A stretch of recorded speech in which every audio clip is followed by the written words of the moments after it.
When I got that text, my heart sank. I'm staying with my sister. I need some space to think about us. I stared at the screen for a full minute, reading it again and again, hoping I'd misunderstood. My fiancée, Emma, had never been one to run from problems. We argued like any couple, but she always believed in talking things out. That message didn't sound like her. It sounded final. It had all started a few days earlier. We'd been arguing more than usual, about our wedding plans, about work, about how distant she'd seemed. I thought it was just stress. After all, planning a wedding while juggling jobs isn't easy. But that text told me it was something deeper. I called her immediately, but it went straight to voicemail. I texted back, "Can we talk in person? Please." No reply. That night, I barely slept. My mind replayed every small argument we'd ever had, searching for the moment things went wrong. The next morning, I called her sister, Hannah. She sounded surprised. "She's not here," she said. "She hasn't stayed with me in months." My heart stopped. "Wait, what do you mean?" "She said she was staying with you." Hannah hesitated, then said quietly, "Maybe you should ask her where she really is." I drove to Emma's apartment. She still kept her old place since we hadn't moved in together yet. Her car was gone, but I noticed the curtains drawn and the lights off. I knocked anyway, hoping she'd open the door. No answer. I slipped a small note under the door that said, "I love you. Please just tell me the truth." Then I drove back home, feeling like the world had shifted under my feet. For the next 2 days, I heard nothing. Friends told me to give her time, that maybe she really did just need space. But deep down, I knew it wasn't just that. On the third night, one of her friends, Laura, called me. "I shouldn't say anything," she began, "but you deserve to know. Emma's been spending time with someone from work. His name's Ryan." I didn't want to believe it. My fiancé, the person who promised me honesty above all, had lied to me. I didn't confront her right away. I needed proof. So, I did something I never thought I would. I went to her workplace the next afternoon. I waited near the parking lot, watching as employees trickled out.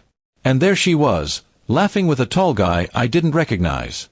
When he put his arm around her shoulders, everything inside me broke. She didn't even look around. She just got in his car and drove off with him. That image stayed in my head all night. I couldn't eat, couldn't sleep. Every happy memory we'd shared felt like a cruel joke.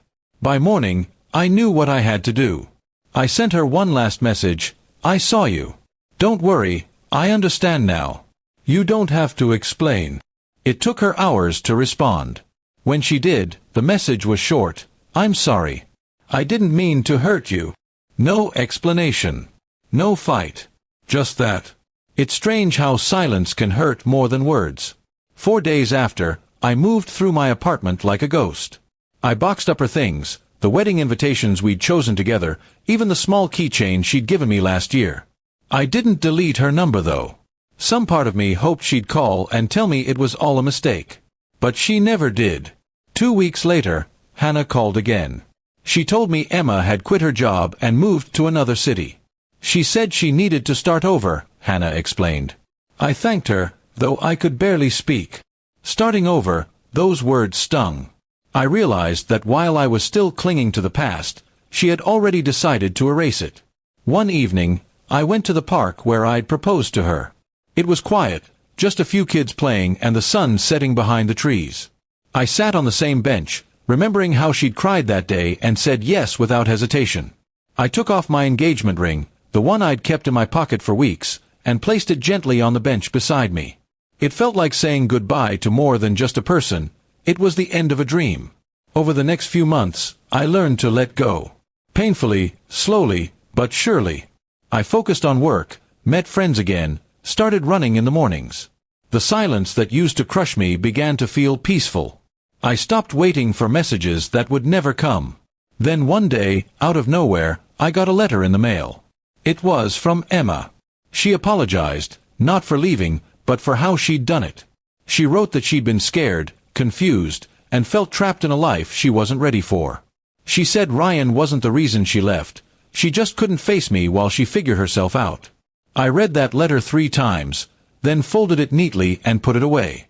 For the first time, I didn't feel anger or heartbreak, just acceptance. Maybe she really did need space, not just from me, but from the version of herself she'd become. Life moved on. I never replied to that letter. Some things don't need closure from others, they find it in time. And though that text she sent once shattered me, it also taught me something I never expected. Sometimes, losing someone isn't the end of your story. It's the start of remembering who you are without them.